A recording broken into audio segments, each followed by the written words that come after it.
Now let me ask you something. Have you ever loved somebody so deeply, trusted them so completely, that even after they gone, you still defending their name? But what would you do if the world started whispering that the person you buried as a hero might have been living a lie? And what if I told you the only thing worse than losing your husband is finding out somebody been walking around this earth pretending to be you? Sit with me. 'Cause this one right here, this one still don't sit right in my spirit.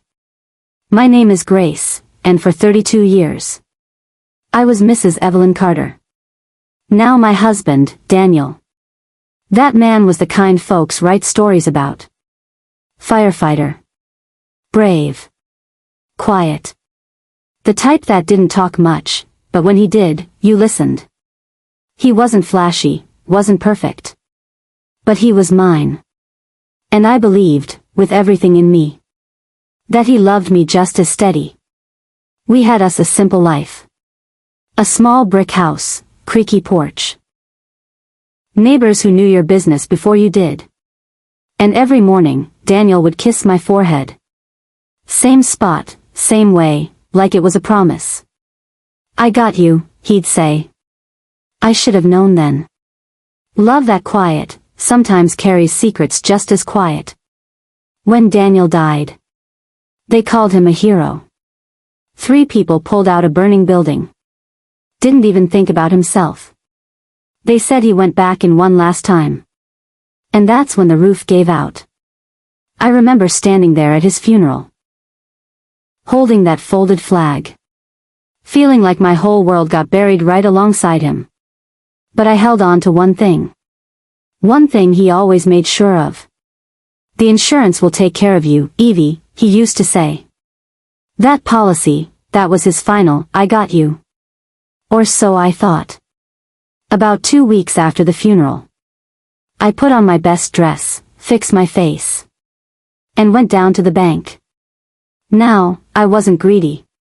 I just needed to breathe again. Pay the mortgage, keep the lights on, survive.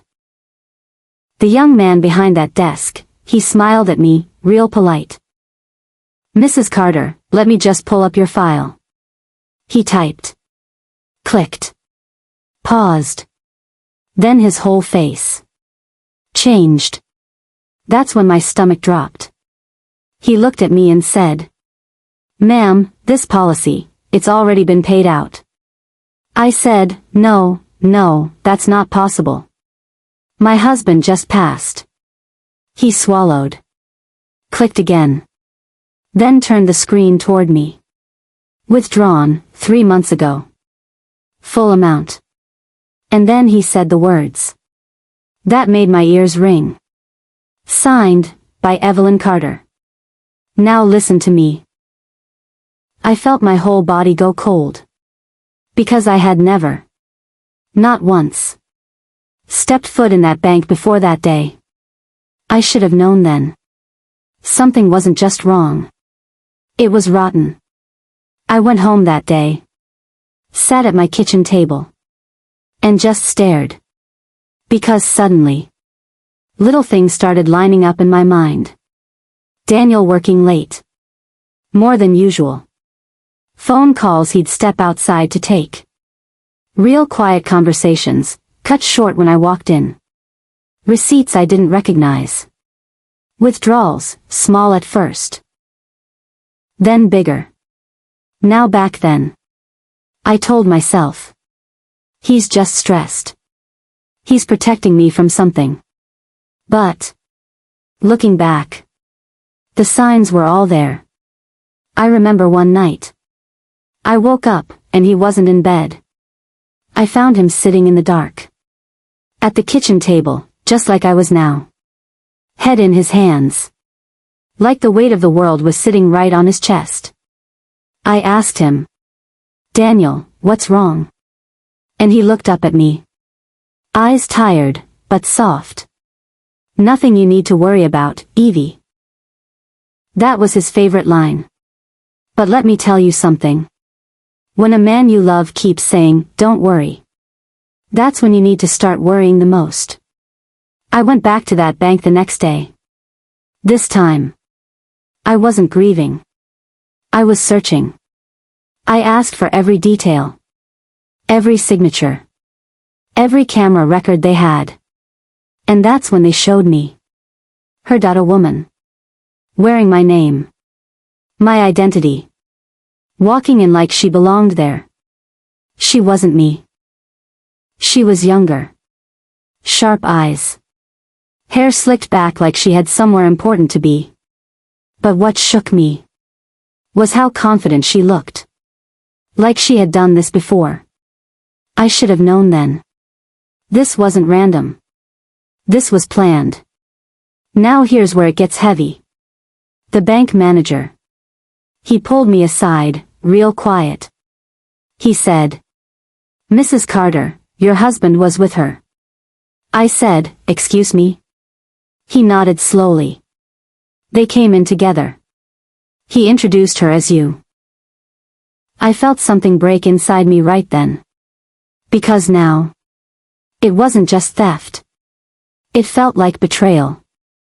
I went home. And I cried like I had never cried before. Not just because I lost my husband. But because I thought I never really knew him. I said to myself. All these years, was I just convenient? I should have known then. The truth wasn't gonna be simple. A week later, I got a knock on my door.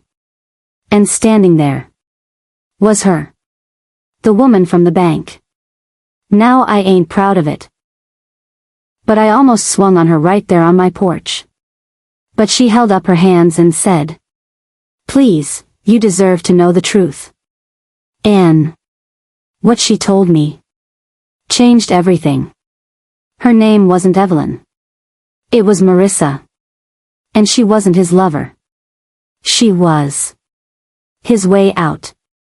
Years ago, before I even knew Daniel, there had been a fire. Not like the ones he saved people from. One he caused. It was an accident. Faulty wiring. But he had been there. And when that house burned down, a family lost everything. Nobody ever proved it. But somebody knew. A man. Who had been watching Daniel for years. Waiting. Blackmail. Every month. Money. More money. Then threats. Pay, or I tell. And Daniel. He paid. That life insurance policy? That was his last payment. The woman at the bank. Marissa. She wasn't stealing.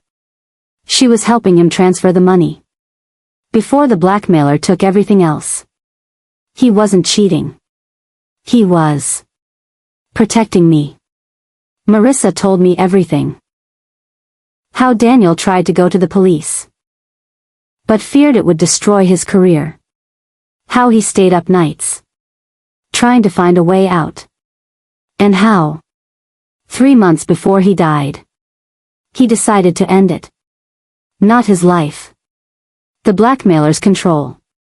That last withdrawal was bait. He was setting a trap. But then, that fire call came in. And Daniel. He did what he always did. He ran toward danger. Instead of away from it. And he never made it back. Now listen to me. Love ain't always loud. Sometimes. It hides in silence. In sacrifice. In burden somebody carries alone. So you don't have to. I spent weeks. Angry at a man who was breaking himself. Trying to protect me. I should have known then. His distance wasn't betrayal. It was pain. So let me leave you with this. Before you judge somebody's silence. Before you assume the worst. Ask yourself. What if the truth is heavier than I think? Because sometimes the person you think deceived you was the very one who loved you enough to carry the fire alone. And That kind of love? It don't come around twice.